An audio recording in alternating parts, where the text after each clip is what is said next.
Roger, this is my primary guard, secondary 13261. And Cetera, contact Brisbane Radio 13261 and cell call check.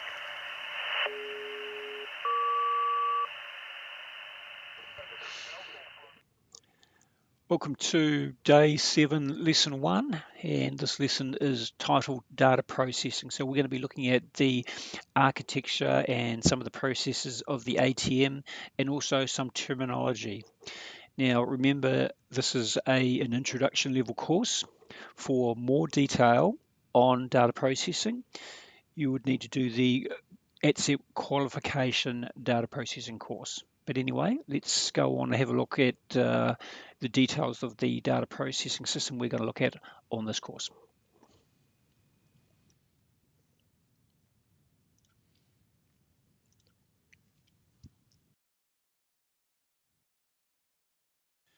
So in this lesson, we'll be looking at the functions of the SDP and FDP.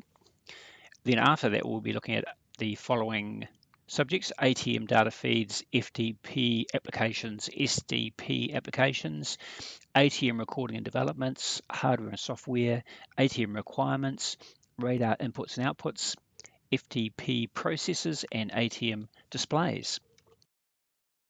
Start with the SDP and FDP overall functions. So this diagram shows the core of an ATM system. The FDPs are the flight data processors. The SDPs are the surveillance data processors. The CWPs are the controller work positions, some in radar centers and some extended from the op-LAN to the remote towers. Note the dual redundant nature of both the LANs and the core servers.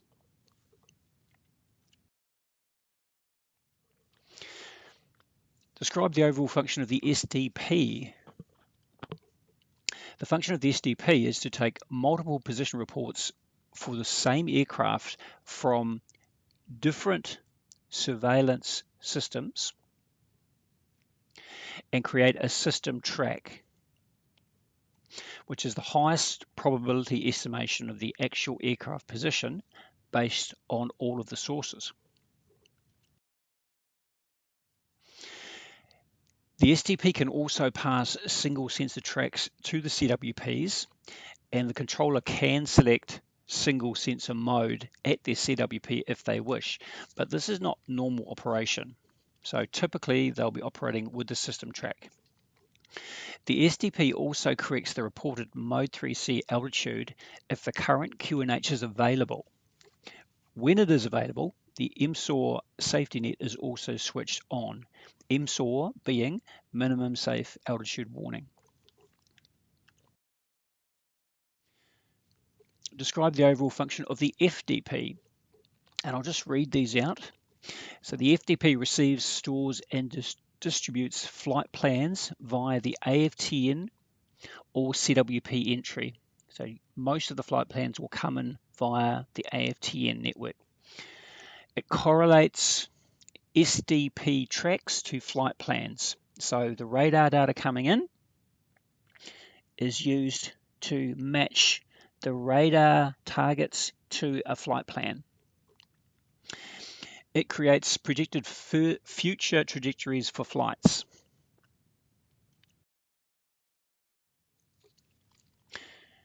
And carrying on, it coordinates handovers between sectors and FIRs. So there's the handover coordination. It sends flight information to external vendors. It accepts sectorization and runway allocation from the ATC supervisor CWP. That's coming in here. You can also read the various FDP functions in the blocks. Flight strip posting is another important function, and there it is there. The flight strips must be sent to the relevant CWPs a few minutes before the aircraft is due.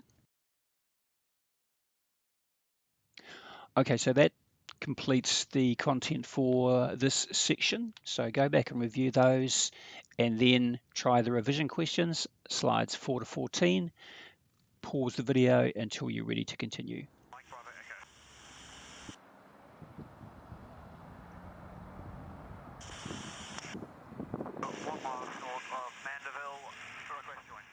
Okay, in this next section, we're going to take a look at some of the data feeds that provide information to the ATM, such as the surveillance lines and also feeds such as AFTN for things like NOTAMs and flight plans.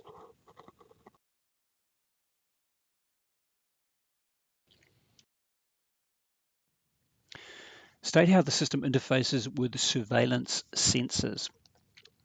Surveillance sensors typically provide 2 or more parallel feeds of their data via a remote network to the SDP. The SDP monitors the quality and data error rates of the incoming lines and selects the best one available. The SDPs then generate a system track and single sensor tracks that are made available on the ATM ops LAN, which is over the far side. If the SDP tracker fails, the SDP can bypass its tracker app and route the surveillance sensor tracks direct to the ops LAN for other servers to access. State how the system interfaces with the CWPs, the controller work positions. They're shown down the bottom here. The CWPs are connected to the ops LAN. Radar center and major tower CWPs will be connected to a dual ops LAN for redundancy. Regional towers may have a single ops LAN connection only. CWPs can function as limited flight data processors using their stored flight plans, but these won't be automatically updated if their ops LAN connection is lost.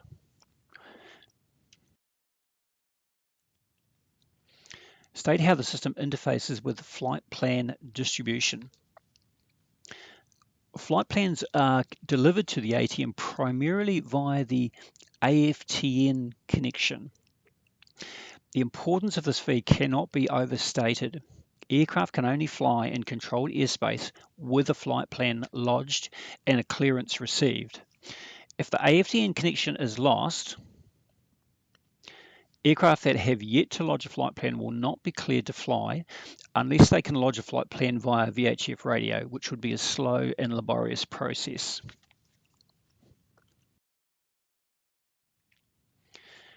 State how the system interfaces with recording. The ATM system must have a display recorder. This used to be a separate to the voice recorder system, but modern systems now have a single coordinated display and communication recorder. So playback would show you both the display the controller is seeing and the communication.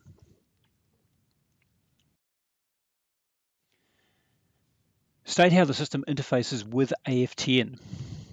An FDP app is responsible for managing the AFTN interface, and there it is there. State how the system interfaces with other ATMs.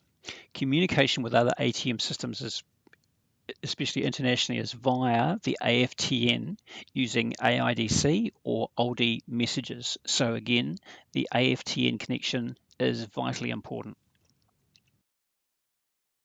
And that completes the content for this section. So review slides 15 to 30, including the revision, and pause the video until you're happy to continue.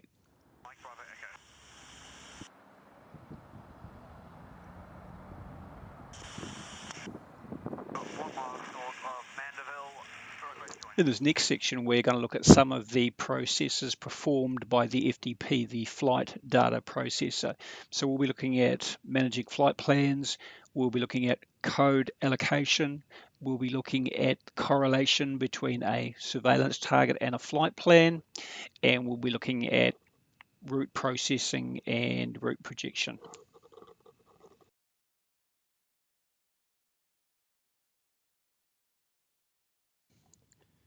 Describe route processing in the FDP.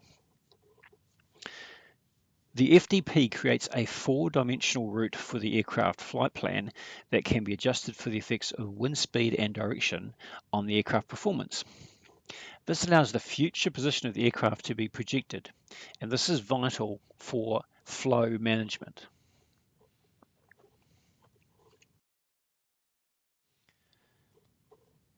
This diagram shows the extrapolated future positions of the aircraft and time of arrival at the next waypoint. This example is actually from an aircraft FMS, but the FDP is doing similar projections for all aircraft it is managing. Describe code allocation processing in the FDP. The Mode 3A score code allocated to the aircraft is generated by the FDP and recorded in the flight plan and in the clearance passed on to the aircraft. It is vital that the pilots set the correct code in their transponder control panel.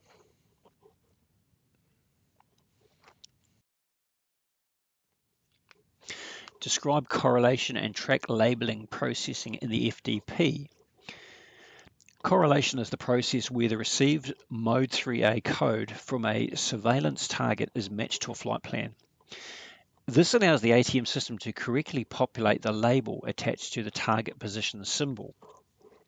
So if we look at the diagram here, we can see that the score code on the transponder panel has been correctly entered to match the score code assigned to this flight plan. So when this aircraft is detected by either secondary radar, MLAT or ADS-B, it can be correlated to this flight plan, and then its target is labeled with the information from the flight plan. And that concludes the content for this section. So review the content and the revision questions, slides 31 to 39, and pause the video until you're ready to continue.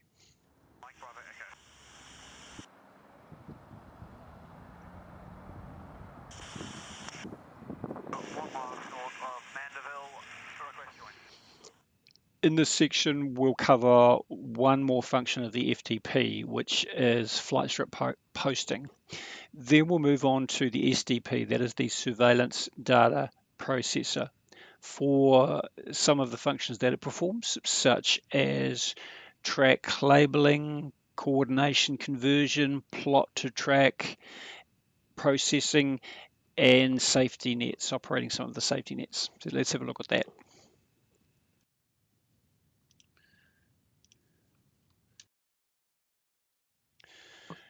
So describe strip posting processing in the flight data processor.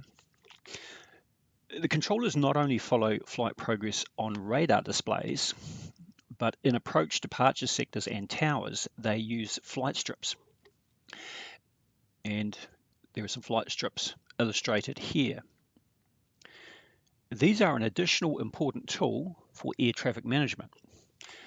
The role of the flight data processor is to post, that is, send flight strips to the CWP a few minutes before the aircraft is due in the controller's sector. Carefully timed delivery of the flight strips is important so that the controller does not have more to handle than is absolutely necessary.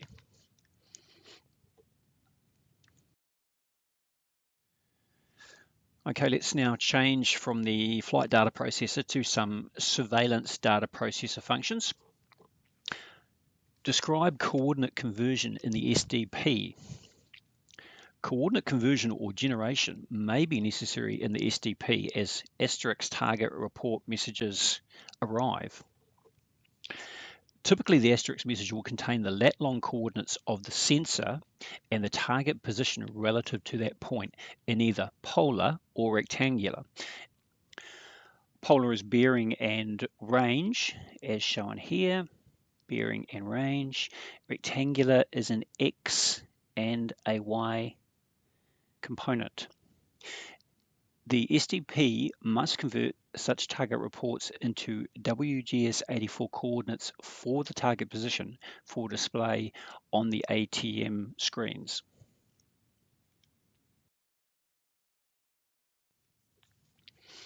Describe plot-to-track processing in the SDP.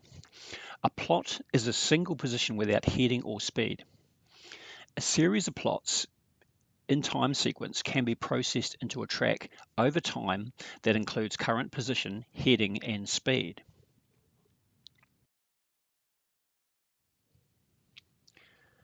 Plot-to-track processing is formed by a sequence of plots, and a detection window for the next expected plot is formed.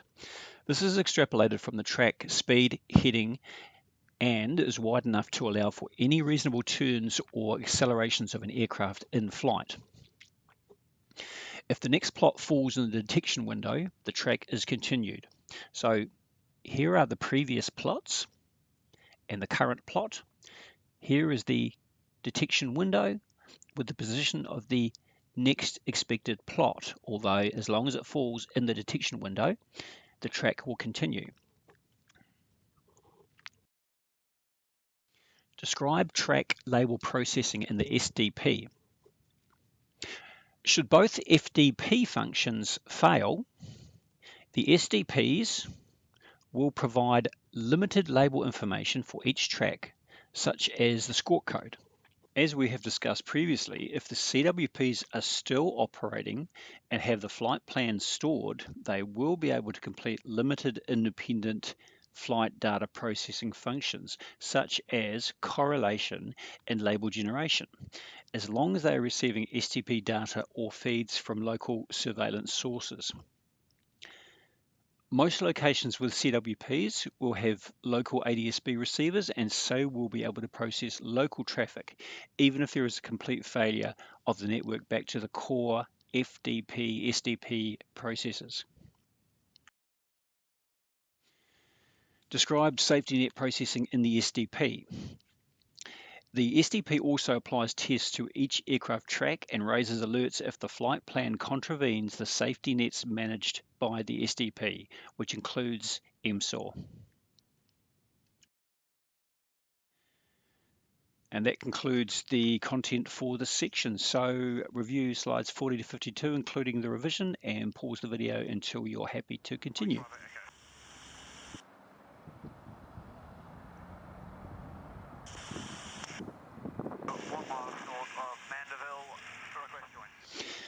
Now we're going to move on to the legal requirements for ATM data recording.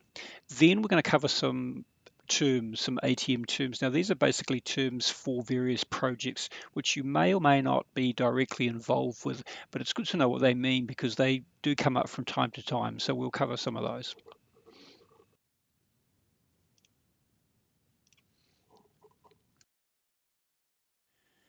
State the legal requirements for ATM recording. The rule part governing air traffic services requires the units providing them to establish a system for determining the last known position of missing aircraft or aircraft in distress. This requirement is usually provided by a file showing radar plots for the last portion of such a flight. State the legal requirements for ATM recording. Voice. ICAO and the relevant rule parts require all ATC radio communications to be recorded for 30 days. This is achieved by electronic recording devices. The recordings can be used for accident investigations. Describe ATM developments. SWIM. SWIM is System-Wide Information Management. Is a network designed to ease the sharing of aeronautical information to as many stakeholders as possible by using standard technologies. Describe CoFlight. CoFlight is a cloud-based FDP service that uses SWIM and allows multiple ANSPs to share flight data for international flights. Describe ITEC. ITEC is a shared European air traffic management system used by the 7 countries listed on this slide. Describe CESAR and Next Generation. CESAR and Next Gen are European and US projects respectively for the coordinated modification of the ATM and ATC systems in their areas. Describe flight object.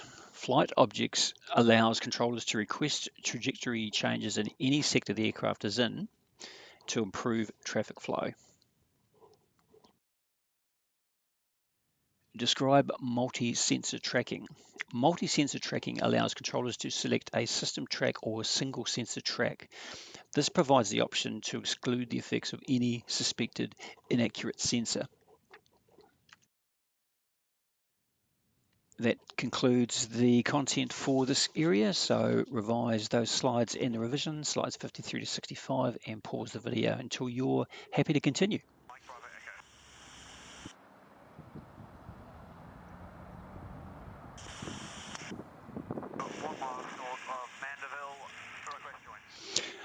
Okay, moving on to section 6, and we're going to look at some of the hardware that we've been using in ATM systems, some of the software, and then also virtualization. So we are using quite a lot of virtual LANs or VPNs. We're moving into virtual machines and also cloud-based services. So it's good to understand what is meant by those terms.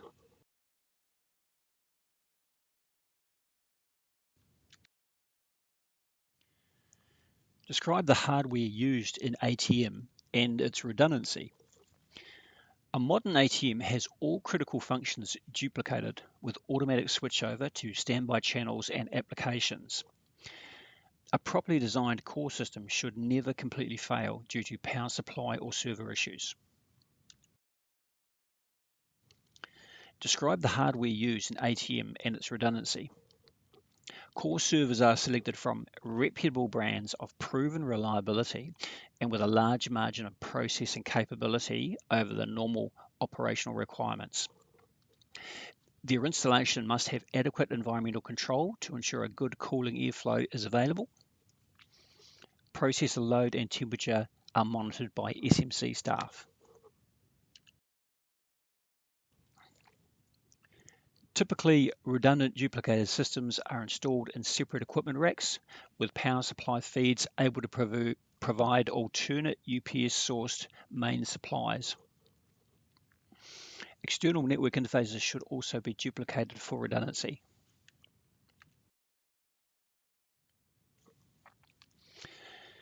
This diagram shows a simplified core ATM system with green active servers and LANs and yellow backup systems. So it provides a very good indication of the level of redundancy in the core ATM system. Describe the software used in ATM. A typical ATM uses a reliable and stable operating system such as Linux. The applications run on the operating system and additional software monitors and manages the application.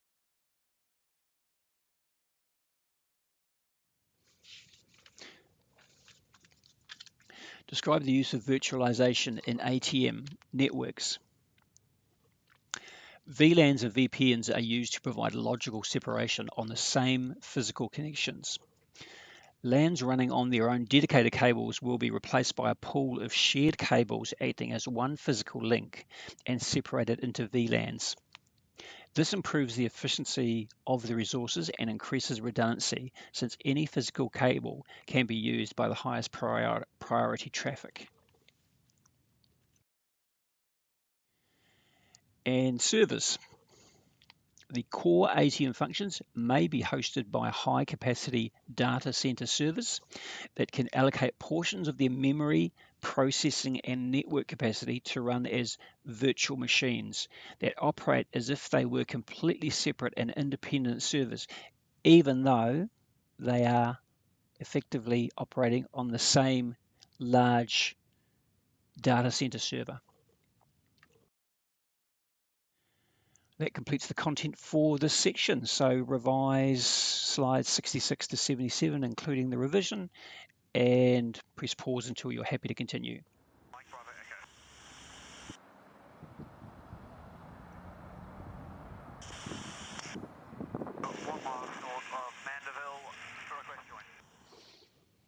Okay, let's go back to the SDP and look at the ATM requirements for some of the processes that it performs and some of the inputs that it uses, some of the outputs that it generates.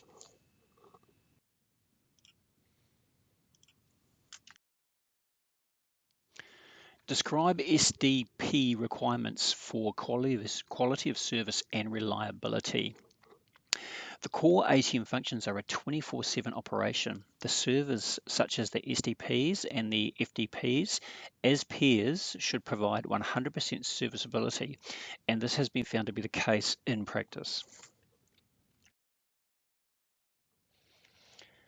Describe the SDP requirements for recording. The radar display recording can be hosted as an app on the CWPs, although modern data recorder systems provide a centralized record of both voice and radar picture. The record can be used for accident investigation, search and rescue, and training.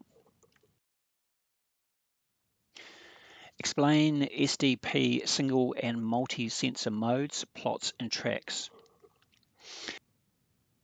As shown by the diagram on the slide of a CWP menu, the controllers can select either multi-sensor system track or a single sensor track from the SDP for display. The bypass mode also allows local single sensor displays that have not been processed by the SDP. Explain SDP plot and track processing. The SDP has a plot to track capability. This will be used if the remote surveillance sensors are sending only plots, as shown at the top here. Most modern radar installations, however, have their own track processor and will send asterisk target reports that are tracks.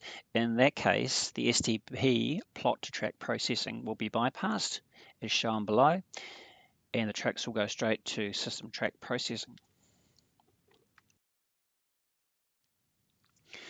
Describe other SDP radar inputs messages. Other messages the radars may send to the SDP, as well as target reports, include status and self-test messages. The absolute accuracy of the radar is established by fixed targets called parrots on the ground at surveyed locations, and you can see an antenna for a radar parrot in this inset. The radar position of the parrot is compared to the known position, and range and bearing accuracy is derived from this comparison. Describe other SDP radar inputs and outputs, SSR codes. The SDP processes any Mode 3A codes and provides them to the FDP or the CWP for correlation. Remember that correlation is the matching of a radar target with a flight plan, allowing the target label on the display to be fully populated with flight number, aircraft type, destination, and cleared flight level. Describe other SDP radar inputs, timestamps. The SDP must assess the age of the target reports. As aircraft could be traveling up to 300 knots and reports older than a few seconds can't be safely used for separation, they must be discarded if they are too old. Thus, target reports must be timestamped with the time of detection, and this is what is referred to as a timestamp. That completes the content for this section. So revise slides 78 to 91, including the revision questions, and press pause on the video until you're ready to continue.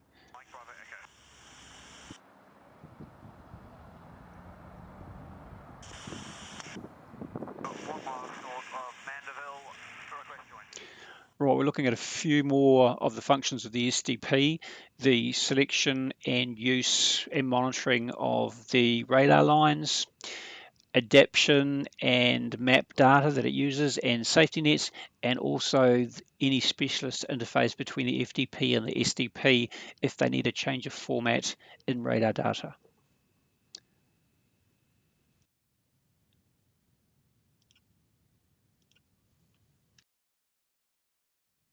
Describe SDP monitoring of radar input lines. The SDP monitors the incoming radar feeds from each radar site and selects the best quality feed. In the diagram of a monitoring screen, it can be seen that line A in cluster A has been selected, indicated by the white upward pointing arrow. To the far right is a monitoring screen showing radar accuracy derived from a parrot target return. Describe SDP outputs, safety net alerts. The SDP is responsible for generating some of the safety net warnings. These may include MSOR, STCA, and A.I.W. Describe SDP outputs for flow management. While flow managers may operate separately from the SDP, they use SDP target positions to monitor the flow and indicate to controllers if instructions should be given to aircraft, such as adjusting speed or time of arrival at a waypoint to maintain the planned sequences and flows. The arrivals manager, AMAN, calculates the most efficient descent profile based on current positions from the SDP. This slide shows a typical AMAN display with aircraft and their current planned arrival sequences and times. So there's 3 aircraft shown there. Describe SDP inputs, maps, and adaptation. For the SDP to operate safety nets such as MSOR, minimum safe altitude warning, it must store maps of the area covered and the minimum safe altitude in force in each sector. The programming in of this info is referred to as adaptation. Describe the SDP interface with the FDP. If the SDP output data has to be converted for use by the FDP, an app will be responsible for that conversion. And in this diagram here, you can see the app that is highlighted. So the SDP information is coming in, but it has to be converted by this app. And that concludes the content for this section. So review slides 92 through 103, including the revision questions, and press pause until you're happy to continue.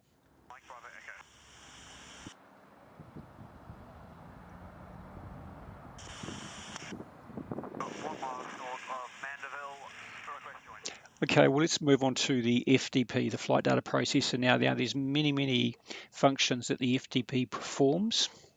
Obviously, it handles the flight plans, it does flight route processing, it assigns codes to flight plans, and it does a lot of functions. In fact, it almost does more than the SDP. So let's go and have a look at some of those functions now.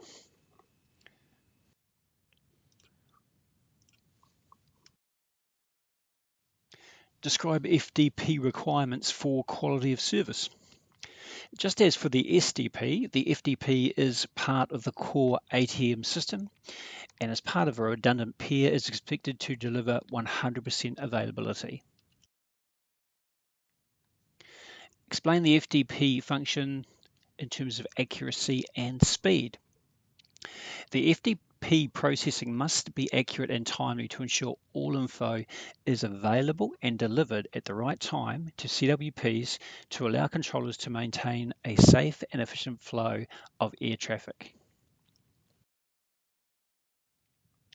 Describe FDP flight plan updates, manual and automatic. The FDP automatically updates the 4D status of flights in real time. Manual updates to flight plans can be performed from CWPs by controllers. Describe FDP requirements for flight progress monitoring. The FDP needs to monitor the flight, and safety nets such as CLAM and RAM require accurate position and altitude to compare with cleared flight levels and routes. Describe FDP requirements for coordination and transfer. The FDP contains an app that coordinates handover between sectors. This may involve changes of target label color on the display and screen menu prompts.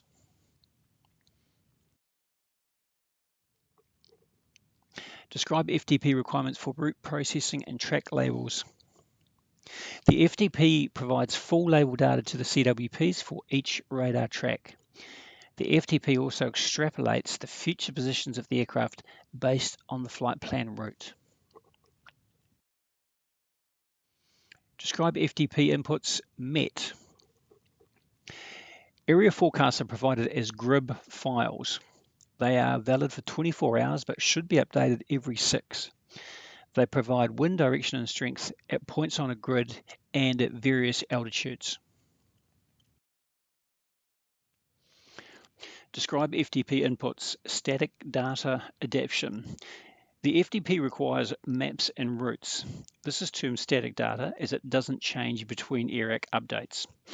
Adaptation is the tailoring of the static data to match current ATC and airline procedures. Describe FDP outputs, data displays, flow control. The FDP outputs are sent to the CWPs and in some cases to external customers. This provides data on flights, time schedules, and flow. And that concludes the content for this section. So revise the slides 104 to 121, including the revision questions, and press pause until you're ready to continue.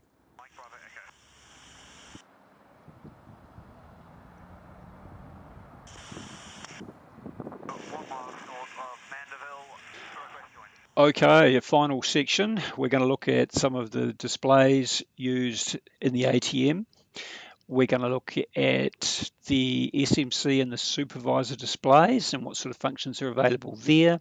And then we're going to look at some systems that are either part of the ATM or feed into the ATM. So we're going to look at NOTAM, MET information, CAM, and BARDA.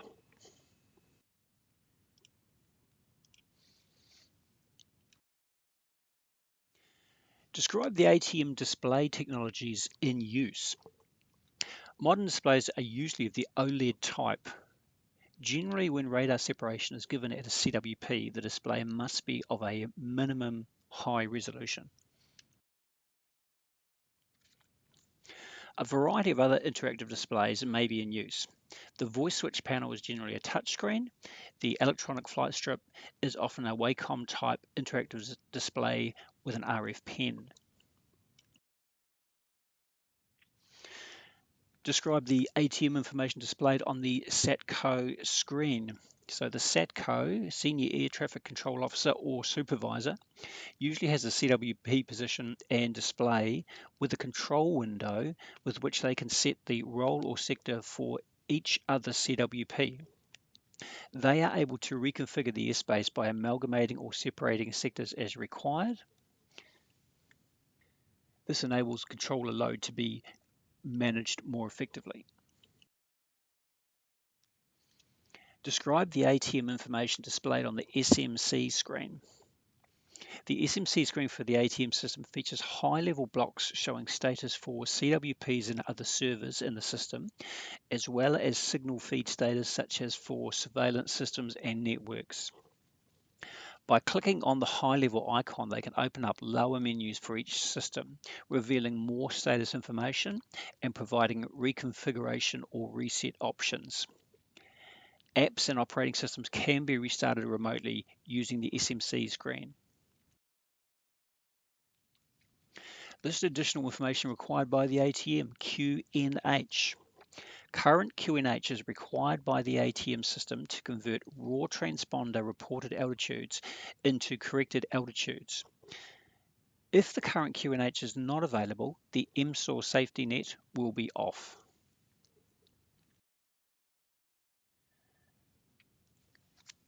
And list additional information required by the ATM, MET information. The GRIB data for wind at various altitudes is vital for calculating the effects on traffic flow and sequence. The diagram on the slide shows the possible effects if wind is not accounted for in strategic flow management. The top diagram shows that adequate separation may appear to be provided if the wind is not accounted for. However, if there is a strong wind blowing, then if it's not accounted for, the flow may not work and we may have a loss of separation. List additional information required by ATM NOTAMs. So the AIS dynamic data, such as messages and NOTAMs, can be accessed by controllers at CWPs using a menu such as the one shown.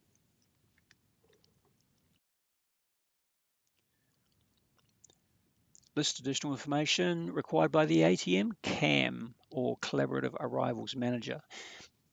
CAM is a collaborative tool that allows airlines a degree of control over changing the arrival slots for their flights. Where delays have been caused, the airlines can use CAM to change the flight times of their flights based on the visibility of available arrival time slots at busy airports.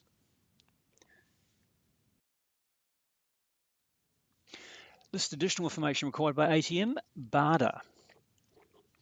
In order to accurately extrapolate the future positions of a given flight, the air traffic management system needs performance data for the type of aircraft listed on the flight plan.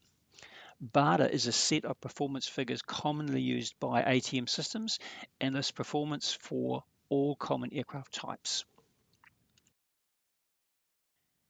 And that completes the content for this section. So revise the content and the revision questions, slides 122 to 140. Pause the video until you're happy to continue.